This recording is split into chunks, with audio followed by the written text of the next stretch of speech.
मुखातिब होते हैं जगत गुरु रामभद्राचार्य जी से। रामभद्राचार्य जी एक ऐसे नाम हैं जो कि सम्मान के साथ जिनका नाम लिया जाता है। सनातन धर्म में जिनकी अपनी एक खास पहचान है, तुलसी पीठ के संस्थापक हैं ये, और उसके साथ साथ बहुत सारी उपलब्धियां इनके साथ जुड़ी हुई हैं। मात्र 2 महीने की आयु में ही इन्होंने अपनी आंखों की रोशनी खो दी थी, लेकिन उसके बावजूद भी जिस तरीके से इन्होंने उपलब्धियां हासिल की, जिस तरीके से इन्होंने 22 भाषाओं का इनको ज्ञान है, जिस तरीके से 80 से ज़्यादा ग्रंथों की इन्होंने रचना की है, वो अपने आप में सराहनीय है। और सही मायने में ऐसा है कि हर किसी को इनके जीवन से प्रेरणा लेनी चाहिए। बहुत बहुत स्वागत है जगत गुरु जी प्राइम न्यूज़ के इस प्लेटफॉर्म पर। तो आप जिस तरीके से एक तरीके से विपक्ष ये भी कह रहा था जगत गुरु जी रामभद्राचार्य जी, देखिए 2014, 2019 ये जो लोकसभा चुनाव हुए, ये तो श्री राम जी को आगे करके जीत लिए बीजेपी ने, और अब ये कहा जा रहा है कि 2024 का जो लोकसभा चुनाव होगा उसमें राम मंदिर तो है ही, लेकिन इस बार काशी का भी जिक्र होगा और भगवान शिव को आगे करके अब उस चुनाव में जीत हासिल करने की एक पूरी कोशिश रहेगी। नहीं, हम तो अक्षरानुसार व्यवस्था कर रहे हैं। अयोध्या, काशी, फिर मथुरा, तो बस वहीं पर हाँ, तो यहीं पे रुक जाइएगा कि आगे भी मंदिर है, मतलब उन पर, या फिर ये कहा जाए कि आगे भी जो ये एक फहरिस्त शुरू हुई है, अयोध्या हो गया, काशी हो गया, मथुरा हो गया, उसके बाद आगरा भी आएगा, उसके बाद कुतुब मीनार का भी जिक्र हो रहा है। ऐसा नहीं, हाँ, जहां जहां परिस्थिति होगी वहां करेंगे। पहले हमारा तीन तो हो जाए, इसके बाद देखेंगे जो कुछ होगा। यहाँ पर एक क्षण, हाँ, प्रियंका जी, मैं चाहता हूं कि सह अस्तित्व हो। प्रत्येक व्यक्ति को भारत में रहने का अधिकार है, परंतु सह अस्तित्व के साथ साथ भारत की अस्मिता की रक्षा भी तो हमारा कर्तव्य है। प्रत्येक व्यक्ति को भारत की रक्षा करनी चाहिए। ज्ञान वापी का मंदिर और मथुरा, ये हमारा जन्म सिद्ध अधिकार है, कर्म सिद्ध अधिकार है और धर्म सिद्ध अधिकार भी है। इस सर्वे जो चल रहा है बहुत ठीक चल रहा है। विपक्ष को हमारा साथ देना चाहिए। यहां जिसको भी रहना है भारत में, राम जी के होकर रहना पड़ेगा, बाबर का होकर तो नहीं रहना पड़ेगा। इसका क्या अर्थ हुआ जगत गुरु जी, इसका क्या अर्थ हुआ कि राम जी का होकर रहना पड़ेगा, बाबर का नहीं? ये परिवर्तन का संदेश है क्या कोई? नहीं रहना पड़ेगा। हाँ, प्रत्येक व्यक्ति को भारतीयता का सम्मान करके रहना होगा। ये इसका तात्पर्य, मतलब भारतीयता का सम्मान करना है ना, भारत का होकर रहना है ना। निश्चित। हाँ, तो भारत का होकर रहना है। राम का रहे न रहे क्या फर्क पड़ेगा उससे? भारत का तो है। नहीं, अंतर पड़ेगा। कैसे? राम सापेक्षवाद ही भारत की व्याख्या है। राम सापेक्षवाद ही भारतीयता है। अब बाबर का सापेक्षवाद तो भारतीयता नहीं हो सकता। लेकिन संविधान में तो शायद रचना अलग है। था हमारे यहाँ का संविधान में तो अलग है परिभाषा। संविधान में क्या परिभाषा? यही तो है। आप प्रियंका जी देखेंगी, भारत का जब संविधान बना था, संविधान के प्रथम पृष्ठ पर सीताराम जी का चित्र मुद्रित किया गया था। यही तो भारतीयता है। राम के बिना भारतीयता संभव नहीं। बिना गीताम, बिना गंगाम, बिना रामायणी कथाम, बिना कविम कालिदासम कीदृशी भारतीयता। राम ही एक ऐसे हैं प्रियंका जी, जिन्होंने कहा था जननी जन्मभूमिश्च स्वर्गादपि गरीयसी। अपनी मां और जन्मभूमि स्वर्ग से भी बड़ी होती है। राम जी वंदे मातरम कहने में गौरव का अनुभव करते हैं, और लोग तो कहते हैं हमारे धर्म में नहीं है। वो धर्म कैसा जो राष्ट्रीयता को चुनौती दे दे? ठीक है, यानी कि जो राष्ट्रीयता है वो सर्व स्वीकार्य होनी चाहिए, राम का होकर रहना होगा। और ठीक है, अच्छा एक चीज़ और भी है, देखिए बहुत सारी यहाँ पर अभी कुछ विवाद भी ऐसे देखने को मिले जिसमें ये कहा जा रहा था कि यूसीसी का लागू होना बहुत ज़रूरी है। यूसीसी अगर होता है तो फिर उसके अलग चलते अगर देखा जाए तो बहुत ही परिवर्तन भी देखने को मिलेंगे। लेकिन उसके साथ साथ कई ऐसे हैं, चाहे आप देखिए हर किसी का अपना अपना एक धर्म है, अपना एक रीति है, नीति है, परंपरा है, संस्कृति है, सभ्यता है। तो उस हिसाब से यूसीसी लागू होने के बाद वहाँ पर कहीं ना कहीं फ़र्क पड़ेगा। आपको भी ऐसा लगता है? ऐसा है प्रियंका जी। एक देश में 10 संविधान तो नहीं चलेंगे। एक देश में एक ही संविधान चलना चाहिए और राष्ट्र धर्म सर्वोपरि होता है। रीतियां अपने घर में मनाते रहे लोग, राष्ट्र धर्म सर्वोपरि है। इसलिए सबको समान नागरिक संहिता का आदर करना चाहिए। और मैं तो कहता हूं समान नागरिक के साथ साथ जनसंख्या नियंत्रण का भी कानून इसमें ला देना चाहिए। यानी कि हिंदुओं के यहाँ 2 बालक तो उनके यहाँ भी 2 बालक ही हो। जब तक जनसंख्या नियंत्रण नहीं होगा तब तक भारत की व्यवस्था सुदृढ़ नहीं हो सकेगी। सभी के लिए एक नियम होना अनिवार्य है, लेकिन उसके साथ साथ एक नियम होना अनिवार्य है, जैसा कि पीएम मोदी भी कह रहे थे। बाकायदा जब मध्य प्रदेश पहुंचे तो उन्होंने ये जिक्र किया था। लेकिन एक चीज़ और भी है रामभद्राचार्य जी, देखिए एक खास तौर पर फिर एक लहर देखने को मिलती है, एक मानसिकता देखने को मिलती है, एक ऐसा एक प्रभाव देखने को मिलता है जो कभी कभी नकारात्मक हो जाता है। और नूह में जो हुआ कहीं ना कहीं वो उदाहरण है उस चीज़ का। नहीं, मैं तो नूह की घटना से मैं दुखी हूँ, बहुत दुखी हूँ।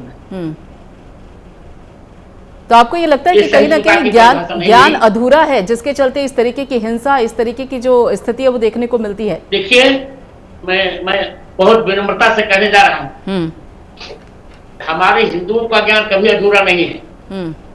कभी हमने सामने से किसी पर आक्रमण नहीं किया।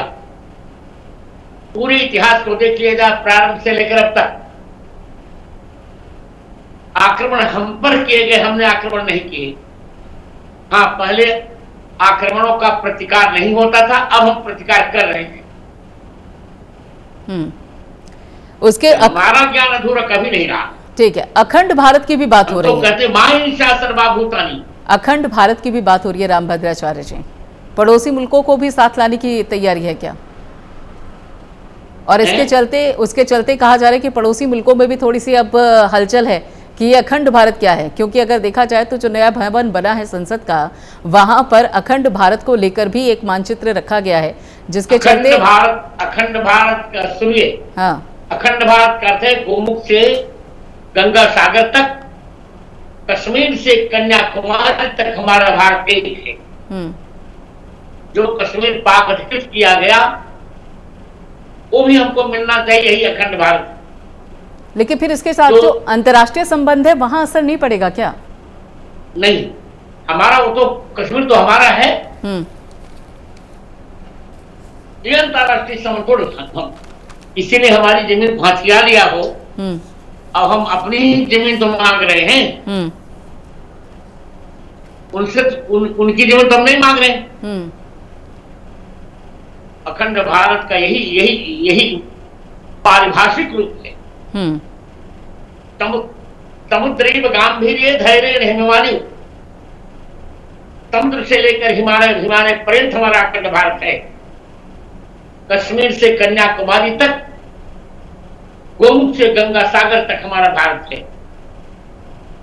ये तो एक तरीके से अधिकार की बात हुई। और अगर आप पड़ोसी देशों से थोड़ी सी सद्भावना या फिर ये चाहते हैं कि संबंध अच्छे हों, तो उस बाबत तो कहना पड़ेगा कि देखिए संबंध अच्छे हैं, लेकिन अगर हम ये कहते हैं कि ये सभी भारत का हिस्सा है, अखंड भारत का हिस्सा है, तो इसके चलते कि आपको नहीं लगता रामभद्राचार्य जी कि एक अलग संदेश भी जा सकता है उन मुल्कों के बीच में? नहीं, अलग संदेश नहीं जाए प्रियंका जी।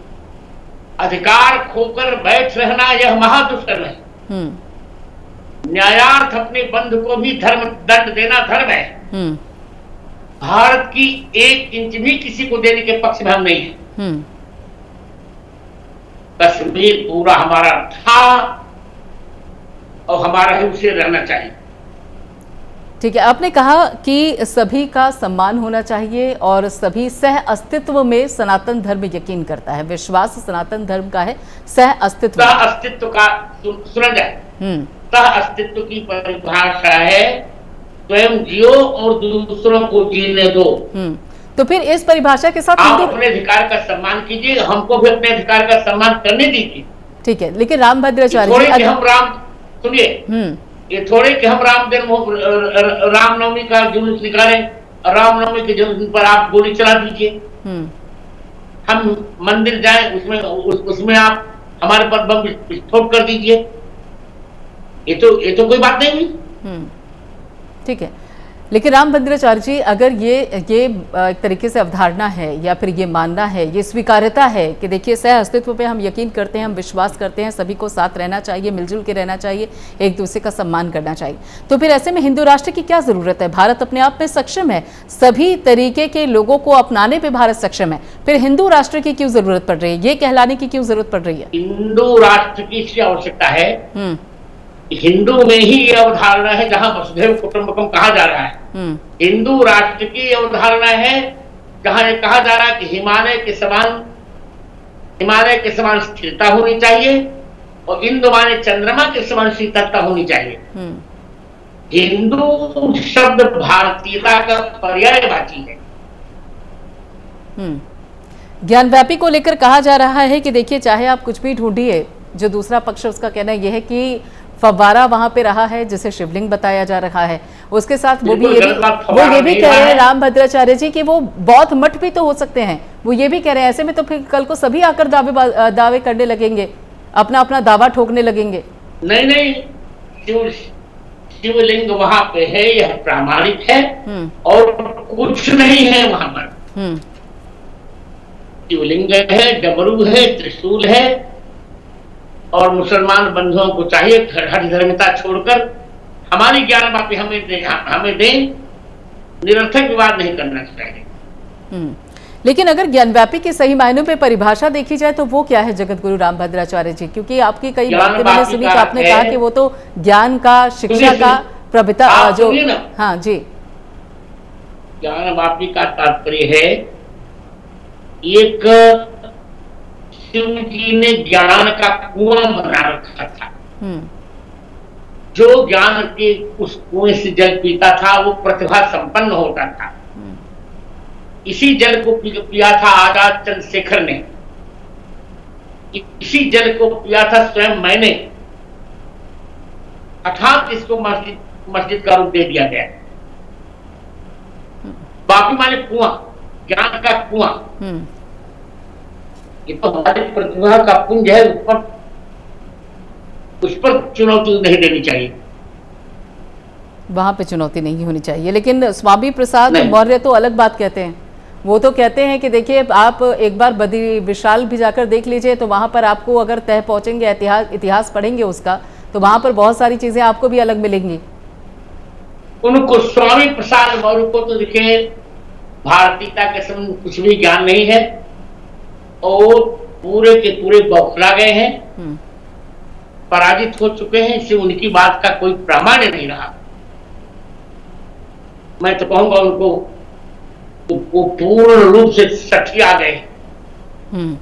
पागलों की बात का कोई महत्व नहीं हुआ करता। लेकिन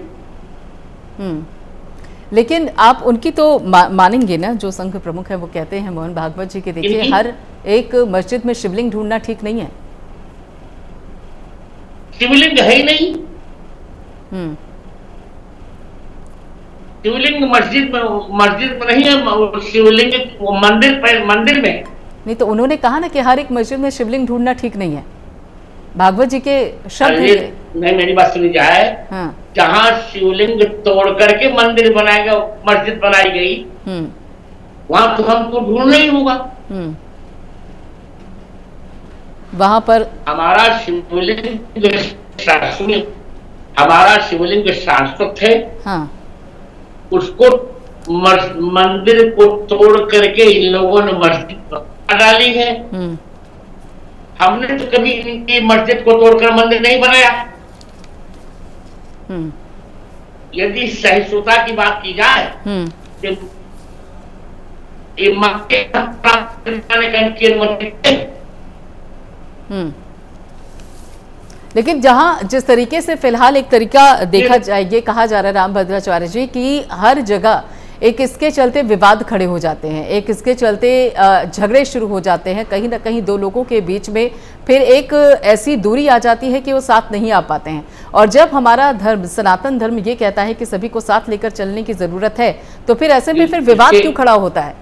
क्या क्या ये मानकर चले कि कहीं ना कहीं करते हम नहीं करते? हाँ, विवाद वे लोग खड़े करते हैं। हम तो कह रहे हैं कि सब लोग साथ रहिए। हमारे आप अपनी मस्जिद में नमाज पढ़िए और हमें अपने मंदिर में पूजा करने दीजिए। हम नहीं कह रहे कि तुम्हारे मस्जिद में हम पूजा करेंगे।